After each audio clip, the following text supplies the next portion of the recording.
This episode of Techno Buffalo is brought to you by Ford. What's up, everyone? Welcome back to another episode of Ask the Buffalo. This is the show where you ask me, Jon R, any questions you've got from the wide, ever-expanding world of technology.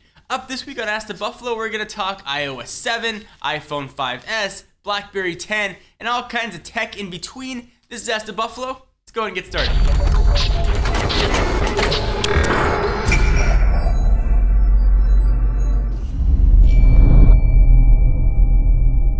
Our first user, Tyler Bertricia, wants to ask, or Bertricka, one of those. Jon, I was wondering what you expect to come out of iOS 7 under new management. Do you think major changes will be incremental or come out altogether? Here's what I'm thinking for iOS 7.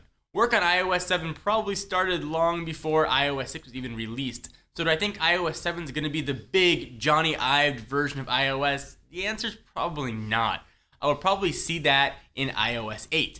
But there's a big caveat here. When the iPhone 5S is announced, next October-ish, perhaps it won't be announced with a new OS. Maybe it'll have the current version of iOS 6 on it, and perhaps an Ived up iOS 7 will come a few months later. That would be the only way I'd really expect Johnny Ive's influence to really sort of filter through the full operating system. New features that I expect or I hope that we can see. I would like a way to close all the apps. I hate having to go through one by one. It's such a pain in the butt. If you guys ever close applications, you definitely know what I'm talking about. Second, I think with Johnny Ive's influence, we're going to see things stop looking like they actually look like in real life. So the calendar not going to have that leather look and feel to it. I think we're going to see a much more stylized operating system. I also think we're finally going to see some sort of widgets on the home screen. Or an Apple way to quickly show information right on the home screen. So whether or not it's something like Live Tiles or Android's widgets, I think we're finally going to see a new redesigned home screen for iOS. So clap!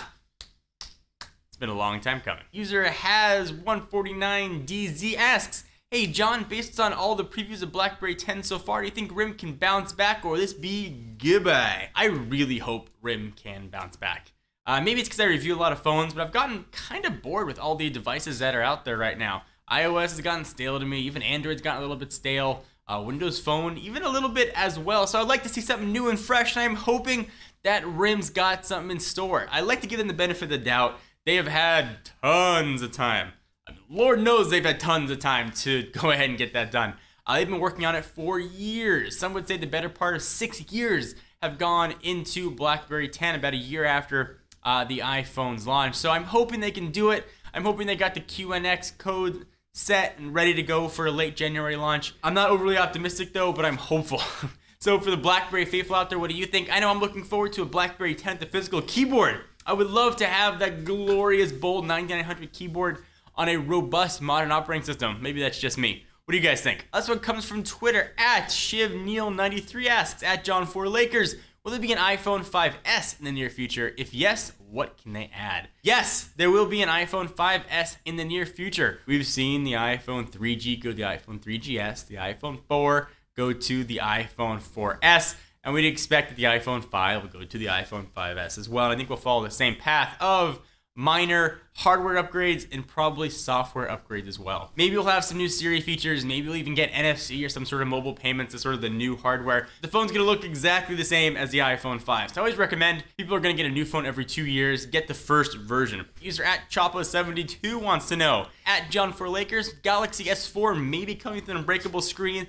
Is there another tech with this screen? So the answer to that is no, there's no such thing as an unbreakable screen, no matter what anybody wants to say. So first of all, they're just rumors. Samsung hasn't come out and said, our Galaxy S4 is gonna have a crazy unbreakable screen. You could throw a house on it and it's not gonna crack, but presumably it'll have new Gorilla Glass technology, maybe Gorilla Glass 3, perhaps we'll see at CES, or maybe it'll have some Samsung's own glass technology. Go out and get a Galaxy S4 for the faster processor, for the new operating system, for the new camera, for the new looks of the phone. All those reasons, but really don't spend that much time worrying about the glass. But that's just my opinion. So we take a minute from answering all the questions to thank our friends and sponsors at Ford. So there are a lot of ways to make sure you keep your Ford Focus Electric full of juice and ready to go where you want.